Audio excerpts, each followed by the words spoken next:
kuasa sakit penyakit apapun baik Tuhan ingin merusak kehidupan kami, ingin melemahkan percaya kami, ingin menggerogoti segala kehidupan kami Bapa. Kami satukan hati kami umat tempat ini, kami tolak, kami ikat kuasa di dalam nama Yesus. Biar kuasa Allah biasa menyembuhkan kami, memulihkan kehidupan kami, beri kekuatan bagi kami Bapa, menghindarkan kami dari segala kuasa penyakit yang mempengaruhi kehidupan kami pada saat ini Tuhan. Terima kasih Bapa. Kami yakin dan percaya Bapa segala firman sejak dulu kala sampai sekarang tidak pernah berubah. Oleh sebab itu pagi hari ini kami meyakinkan firman Tuhan selalu menolong kehidupan kami, selalu menguatkan kami Bapa agar kami tetap berpegang teguh kepada kebenaran firman Bapa. Terima kasih Tuhan dan puji Bapa saat pagi hari ini memimpin pujian firman mensimpahkan sebentar firman akan ditaburkan oleh hamba kepada mereka yang heran dan luar biasa Bapa. Daripada kami pada pagi hari ini selalu memberkati, kami semua memberkati orang-orang yang menyaksikan pada pagi hari ini Bapa. Terima kasih Tuhan. Terpuji Yesus dan ampuni kami atas setiap dosa kelemahan kurangan kami Bapa, biar kami selalu layak dan berkenan di hadapan Tuhan. Terima kasih Bapa juga, terima kasih dan mengucap syukur dan kembali pada kami saat pagi hari ini di dalam nama Tuhan Yesus Kristus. Kami berdoa dan kami mengucap syukur. Haleluya, haleluya, amin. Puji Tuhan, haleluya. Kuasa Tuhan tidak terbatas dan tidak terhingga dalam kehidupan kita. Tidak ada yang bisa membatasi kita. Meskipun jarak kita jauh, meskipun kita di rumah, meskipun kita di tempat lain, tempat bekerja, tapi Tuhan selalu beserta dengan kita. Amin. Puji Tuhan. Kita nyanyikan satu pujian yang mengatakan, apapun yang terjadi dalam hidup ini, kita siapkan hati kita untuk mendengarkan firman Tuhan. Haleluya.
kasih Bapak buat kasih anugerah Tuhan di dalam hidup kami. Di dalam kami memuji memuliakan Tuhan pada saat-saat COVID-19 di Murung Raya, di mana semakin banyak orang yang terjangkit. Bahkan Murung Raya ini menjadi zona merah. Tapi kami tidak memutuskan untuk datang kepada Tuhan. Seberapa kami yang hadir di tempat ini, kami tetap mematuhi protokol pemerintah untuk safety kehidupan kami sebagai anggota masyarakat. Tapi kami mempunyai satu kerinduan untuk memuliakan Tuhan. Dan saat ini kami memuliakan Tuhan. Dan kami datang kepadamu.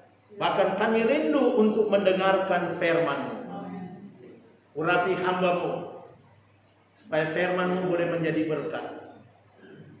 Kuasa iblis, kuasa manusia, kuasa apapun yang ingin mengganggu pemberitaan firman, kami tolak, kami patahkan dalam nama Tuhan Yesus Kristus. Terpujilah nama-Mu Bapa. Dalam nama Yesus kami siap mendengarkan firman-Mu. Haleluya, haleluya, amin. Puji Tuhan saudara yang dikasih Tuhan, di mana saat ini COVID-19 semakin merajalela di daerah kita. Bahkan tidak jauh dengan kita. Mungkin ada di pasar-pasar, ada di toko-toko. Tapi tetap kita terus mematuhi imbauan pemerintah untuk memakai masker, cuci tangan, dan semua aturan yang sudah disampaikan dan kita sudah tentunya pahami. Dan saat ini kita akan membaca sebagian firman Tuhan di dalam 1 Korintus 15 ayat 6 sampai yang ke-8.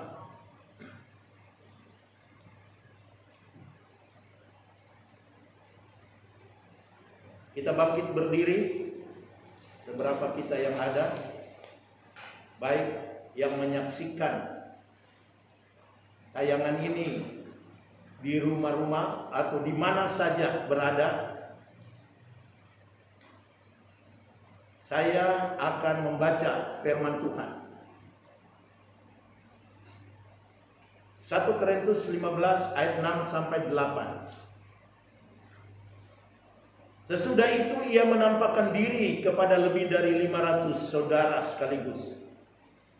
Kebanyakan dari mereka masih hidup sampai sekarang, tetapi beberapa di antaranya telah meninggal.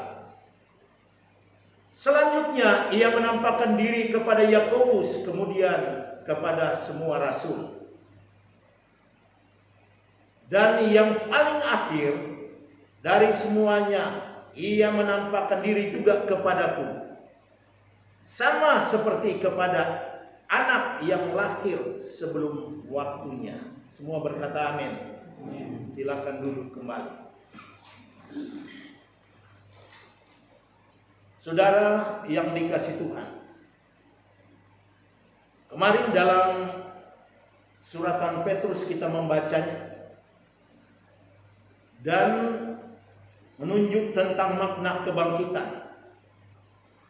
Dan makna kebangkitan tersebut, salah satunya poin yang kita bahas, yang kita gali adalah pembaharuan hidup. Sekarang ini di dalam 1 Korintus yang kita baca ini 15 ayat 6 sampai 8. Saya akan membicarakan tentang kepastian kebangkitan. Dan untuk itu kita melihat kembali tentang surat Korintus ini. Surat Korintus ini ditulis oleh Rasul Paulus ketika ia tinggal di Efesus selama 3 tahun. Dan dia menulis surat ini di masa-masa terakhir dari 3 tahun itu. Kemudian sekali lagi dia menulis 1 Korintus yang kita telah baca ini. Dan waktu dia menulis suratan 1 Korintus ini yang diperkirakan pada bulan Maret sampai April dan pada tahun 56 Masehi, di mana gereja Korintus pada waktu itu baru 4 tahun dirintis atau berdiri. Dan waktu Paulus menulis suratan ini, sudah ada Injil yang ditulis pada waktu itu. Sebab itu banyak dia menyinggung sesuai dengan Injil.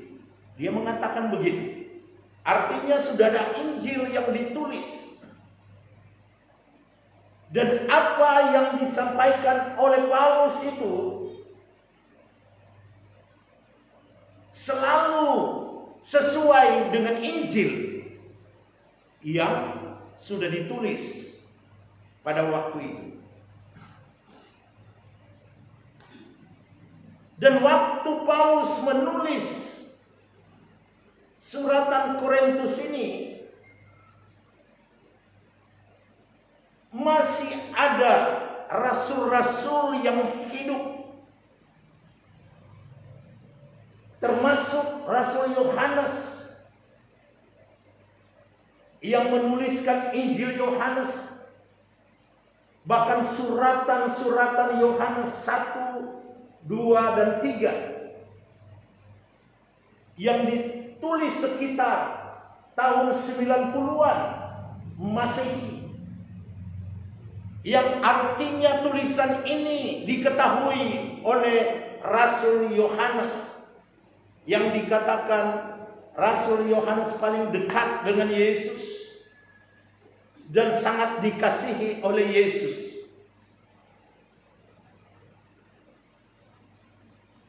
Rasul Yohanes mengetahui tulisan ini dan tidak ada sanggahan tentang tulisan dari Rasul Paulus yang ditulis tahun 56 Masehi, yang ditulisnya di Efesus. Tentunya ada tujuan dari penulisan ini.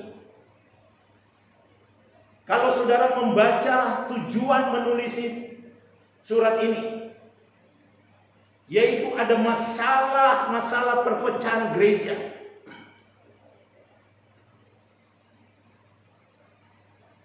Yang terjadi di Korintus. Sebab itu Paulus ingin menasihatkan. Ada yang memihak kepada Apolos, ada yang mengatakan aku golongan Kristus, ada yang mengatakan aku golongan Petrus atau Paulus. Terjadi tarik menarik dan perpecahan.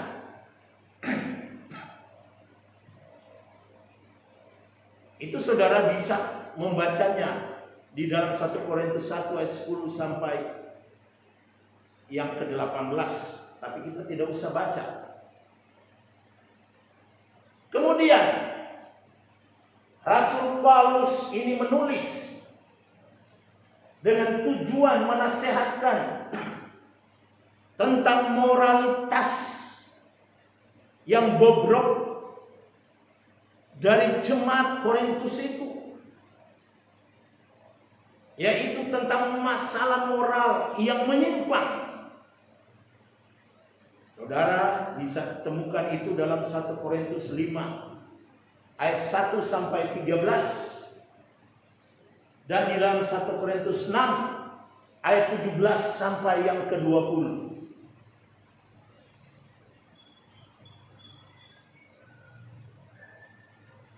Apalagi yaitu tentang masalah kesombongan, merasa diri mereka lebih baik, lebih hebat, lebih mendapatkan karunia. Mereka bersaing tentang karunia. Paulus menasihatkan itu, saudara bisa temukan di situ di dalam 1 Korintus ini, di mana Paulus menjelaskan tentang tubuh ini. Anggota-anggotanya berbeda tetapi satu. Begitu juga tidak ada yang menyombongkan diri dari anggota-anggota tubuh ini, tetapi dia bekerja sama untuk kebutuhan tubuh ini. Artinya tidak ada yang merasa lebih hebat.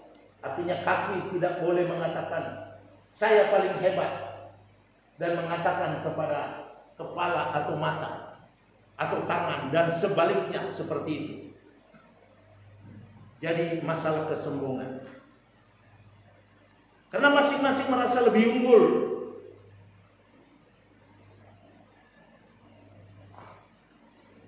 Masing-masing merasa lebih hebat.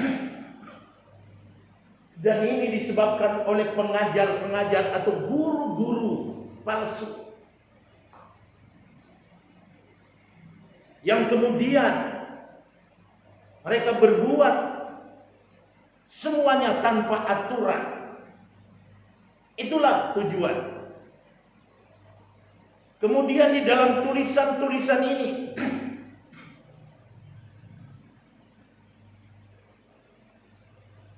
ada beberapa hal yang perlu kita tahu, yaitu ajaran teologi dalam suratan Korintus ini yang dipraktekkan oleh umat-umat Tuhan, yaitu jemaat harus jadi satu di dalam persekutuan, di dalam Tuhan. Kemudian jemaat itu harus hidup kudus atau menjaga kekudusan. Karena kita ini adalah tubuh Kristus yang ditebus di atas kayu salib dengan darahnya, menguduskan kita. Jadi kita harus hidup kudus juga. Dan ajaran Paulus secara teologi di sini kita temukan juga. Dia berbicara tentang kebangkitan orang mati. Karena tanpa ada kebangkitan, tidak mungkin Yesus bangkit. Itu yang dia tegaskan di dalam pembacaan kita. Sebab itu kalau saudara lihat di dalam 1 Korintus 15 ayat yang ke-13 dan ke-14. Kalau tidak ada kebangkitan orang mati, maka Kristus juga tidak dibangkitkan. Dan dia teruskan dalam ayat yang berikut, andai kata Kristus tidak dibangkitkan, maka sia-sialah pemberitaan kami. Jadi kalau Kristus tidak dibangkitkan, maka sia-sialah pemberitaan dari para rasul. Kata Paulus, kami. Dan sia-sialah juga kepercayaan kamu. Siapa kamu? Yaitu kita semua juga sampai hari ini. Ini pengajaran teologi yang perlu kita tahu. Dan menekankan tentang kepastian daripada Yesus yang bangkit. Dia menjelaskan di sini sebagai apologetnya. Dan sebenarnya apologet itu sudah selesai.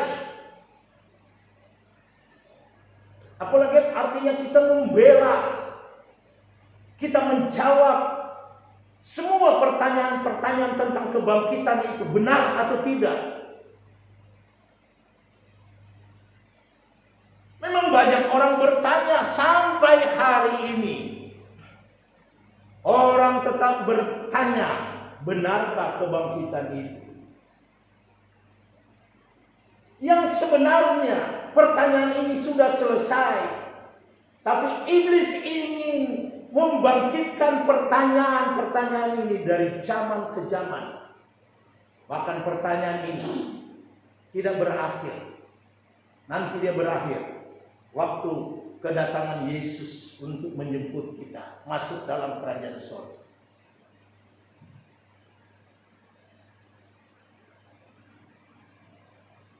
Pertanyaan ini dijawab sudah sebenarnya.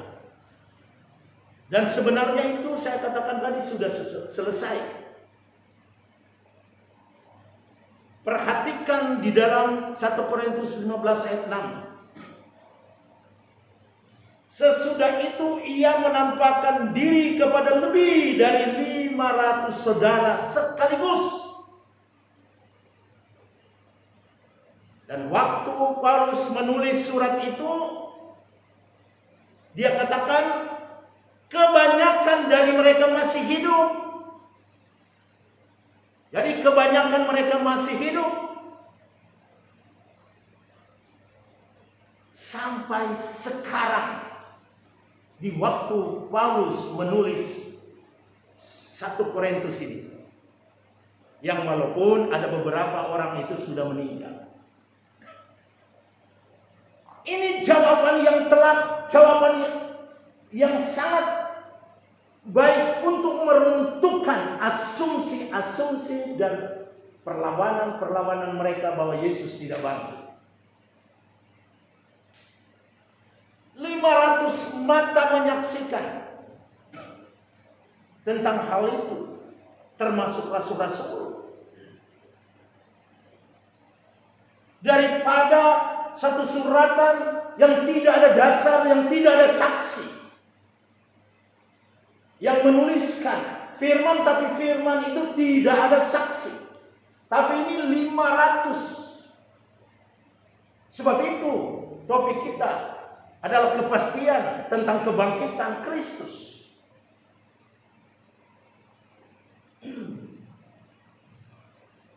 Yang mana jawaban ini telah melibas, meruntuhkan semua asumsi-asumsi dari kebangkitan Kristus di zaman ini.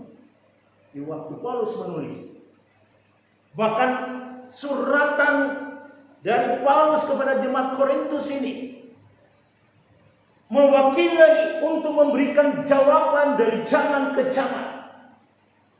Yang artinya kebangkitan dan kepastian Yesus yang mati dan bangkit itu tidak usah diperdebatkan lagi. Sudah jelas bahwa Yesus itu bangkit.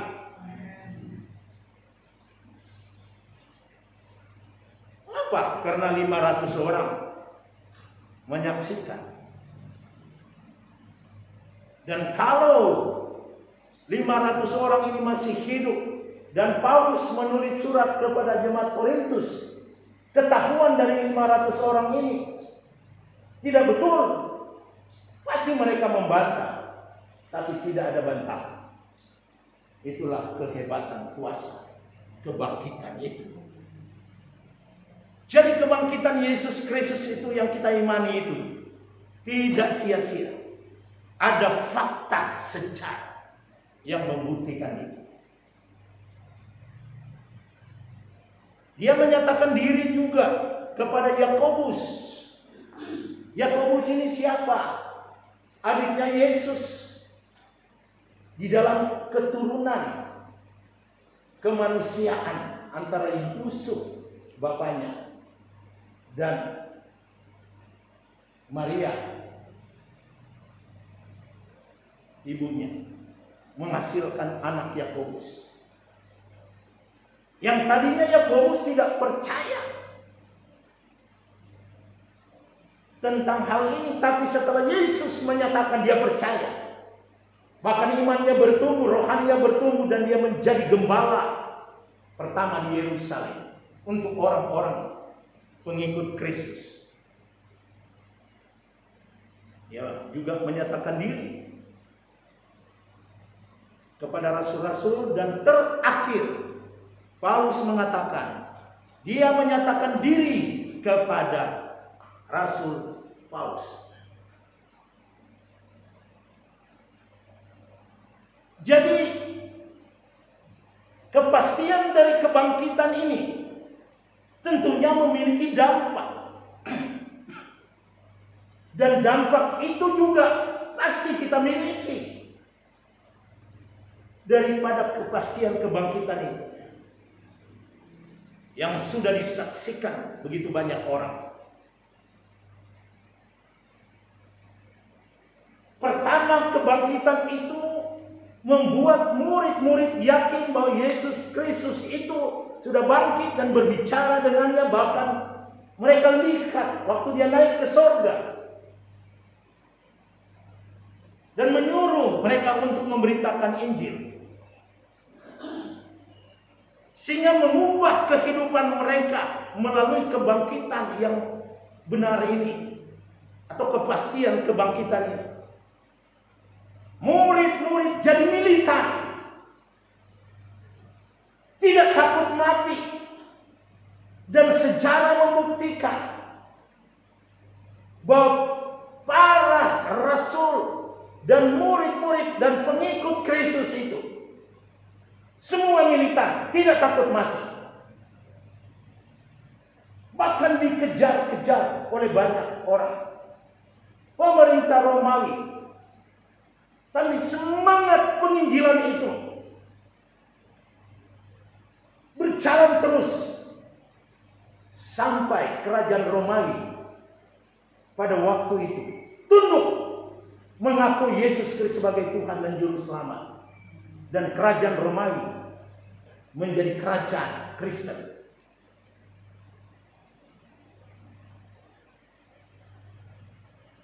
Jadi dengan kebangkitan Yesus Kristus ini juga tentunya kita akan menjadi umat-umat Tuhan yang militan, yang mempunyai semangat yang tinggi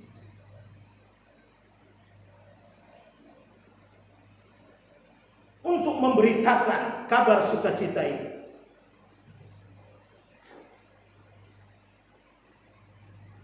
Bahkan juga yang mereka alami atau dampak dari kebangkitan Yesus ini, mereka jadi militan. Setelah itu di dalam pemberitaan Injil itu kuasa Allah dinyatakan dengan dahsyat dan luar biasa. Pengurapan menyertai para rasul, menyertai semua orang percaya, sehingga mujizat terjadi sini dan di sana. Itu yang harus kita pertahankan juga. Dampak positif dari kebangkitan Kristus, keyakinan kita kepadanya akan membuat kita diurapi oleh Roh Kudus. Kemudian berita Injil kita sampaikan, mujizat terjadi. Ini dampaknya. Oleh sebab itu kita harus yakin bahwa mujizat itu masih ada. Haleluya.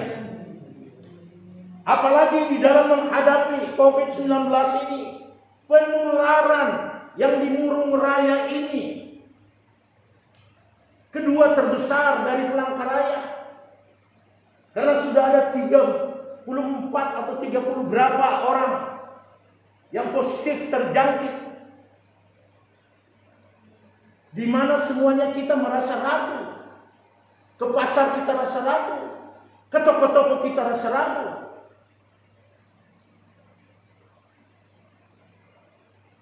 Tapi saya katakan melalui pemberitaan ini, dampak dari kebangkitan Yesus Kristus akan menghilangkan rasa takut dengan COVID-19. Karena ada kuasa yang melindungi, memelihara saudara. Tetapi jangan ceroboh. Itu yang diperingatkan. Jangan ceroboh. Tetap kita patuhi protokol pemerintah yang sudah menghancurkan kita untuk hidup bersih. Sebagaimana Yesus mau juga kita hidup kudus. Supaya benar-benar kuasa Kristus itu dalam pelayanan nampak dan jelas. Dan tidak ada keraguan dan ketakutan kita. Dan kemudian kebangkitan Kristus itu telah mengubah murid-murid, telah mengubah orang Kristen.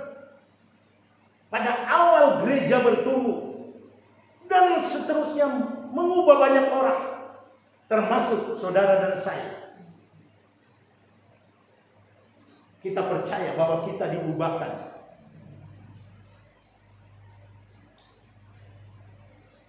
oleh Injil Kristus, di mana inti Injil Kristus memberitakan tentang kematian dan kebangkitan Kristus. Kita imani itu. Kemudian kuasanya mengubah kehidupan kita menjadi umat-umat Tuhan yang taat dan setia, yang memiliki kasih, yang kita terapkan di dalam kekeluargaan terlebih dahulu, dan kemudian kita terapkan itu kepada masyarakat umum. Terlebih COVID-19 yang merajalela ini. Adakah kita peduli? Adakah kasih yang kita dapat buktikan di dalam COVID-19?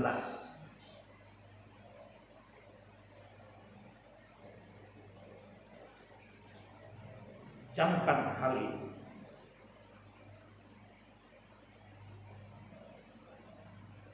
Dan kemudian melalui kebangkitan ini atau kuasa ini yang tadi Yesus telah mengubah kita, di situ kita temukan kesaksian-kesaksian yang nyata dari orang-orang Kristen yang sudah diubahkan.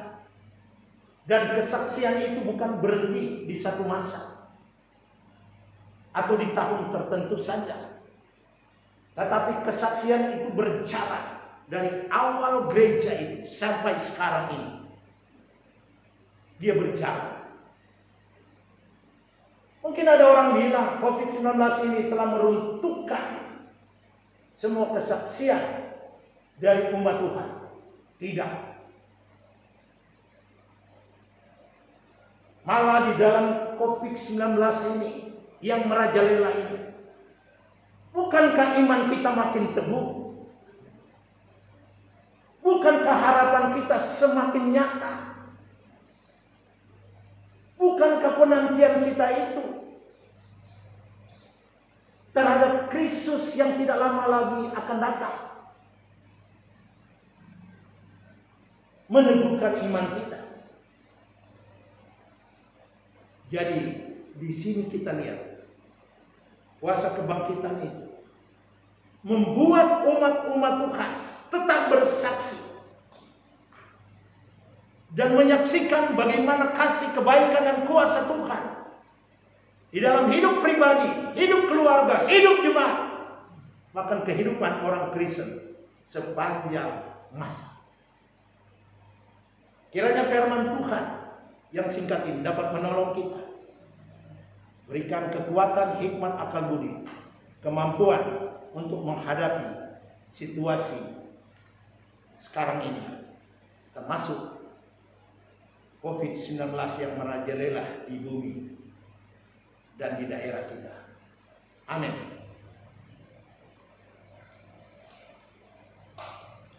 Kita nyanyikan satu pujian.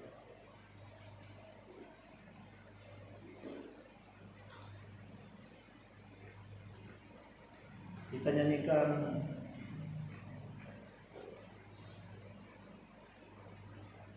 coba lihat di atau kita berdoa langsung. Bapa di surga, Bapa yang begitu baik dalam kehidupan kami, di mana kami baru saja mendengarkan firman Tuhan. Kami yakin dan percaya firman-Mu ini ya dan amin. Di mana firman-Mu ini memberikan semangat bagi kami untuk menghadapi situasi COVID-19 ini. Sebab itu seberapa umat-umat yang ada saat ini, kami berdoa untuk seluruh dunia ini yang dilanda dengan COVID-19, di mana COVID-19 telah banyak merenggut nyawa manusia di permukaan bumi ini. Tapi kami yakin kalau Tuhan izinkan ini, artinya Tuhan ingin supaya banyak orang bertobat, banyak orang memohon kepada Tuhan belas kasihan, supaya COVID-19 ini diangkat dari pertobatan manusia di permukaan bumi ini, akan menyentuh hati Tuhan, sehingga Tuhan akan mengulurkan tangan dengan tidak membiarkan umat manusia di dunia ini akan terus berjatuhan korban oleh COVID-19 ini. Sebab itu kami di negara Indonesia ini juga Tuhan, kami yakin dan percaya bahwa masyarakat Indonesia ini boleh sadar bahwa ada Tuhan yang Maha Kuasa, yang dimana Tuhan yang Maha Kuasa ini perlu kita datangi dan memohon ampun kesalahan dosa dari masyarakat Indonesia ini, supaya masyarakat Indonesia ini boleh percaya tentang Tuhan yang di dalamnya kami menyembah Engkau dalam nama Tuhan Yesus Kristus. Dasar kepercayaan kami ini, kami yakin akan mengubah situasi COVID-19 di negara kami ini akan lebih membaik. Dan kami yakin akan banyak orang percaya kepadamu Tuhan Yesus melalui COVID-19 ini. Bahkan daerah kami, Kalimantan Tengah juga sudah banyak yang terjangkit. Seringkali kami menjadi bingung dengan keadaan ini. Tetapi kami dengan firman-Mu, kami tidak akan bingung, kami tidak akan ragu, kami tidak akan takut. Karena kami memiliki Tuhan yang memperhatikan kami dari masa ke masa. Masa yang senang, masa yang sulit sekalipun. Di waktu siang, di waktu malam, kuasa Tuhan selalu beserta dengan kami. Daerah kami Murung Raya juga, di mana COVID-19 ini telah menjangkiti 30 lebih orang penduduk Murung Raya sudah terjangkit. Kemudian kami tidak tahu siapa-siapa lagi yang terjangkit, yang akan menambah jumlah penyakit ini di Murung Raya. Tetapi kami umat-umat-Mu berdoa, ampuni dosa Murung Raya, ampuni masyarakat Murung Raya, Kalau mereka berdosa kepada Tuhan, Tuhan ampuni. Ulurkan tanganmu, berbelas kasihanlah kepada masyarakat Murung Raya, supaya tidak terjangkit dengan COVID-19 ini. Dan kami tentunya anak-anak Tuhan ada kebebasan untuk beribadah memuliakan Tuhan, dan kebebasan untuk memberitakan sukacita sorga, yang dimana Injil Kristus itu adalah sumber sukacita kami. Dan melalui tentunya kebangkitan Kristus, sukacita kami menjadi sempurna. Karena apabila tidak ada kebangkitan, orang mati, Yesus tidak bangkit, maka sia-sialah penurutan kami. Tetapi kami yakin dengan bukti-bukti nyata, banyak orang menyaksikan, ratusan orang menyaksikan dengan mata mereka sendiri bahwa Yesus itu sudah bangkit. Maka iman kami tidak sia-sia, dan kami memiliki pengharapan kepada-Mu Tuhan, untuk mendapatkan kerajaan sorga yang Engkau sudah siapkan. Teguhkan iman kami, supaya tidak goyah dengan COVID-19 ini. Bungkus kami dengan kuasa, sehingga COVID-19 ini tidak terjangkit kepada kami. Terpujilah nama-Mu Bapa. Terima kasih buat kasih anugerah Tuhan dalam hidup kami. Di dalam nama Tuhan Yesus Kristus, kami sudah berdoa dan mengucap syukur atas firman-Mu. Haleluya.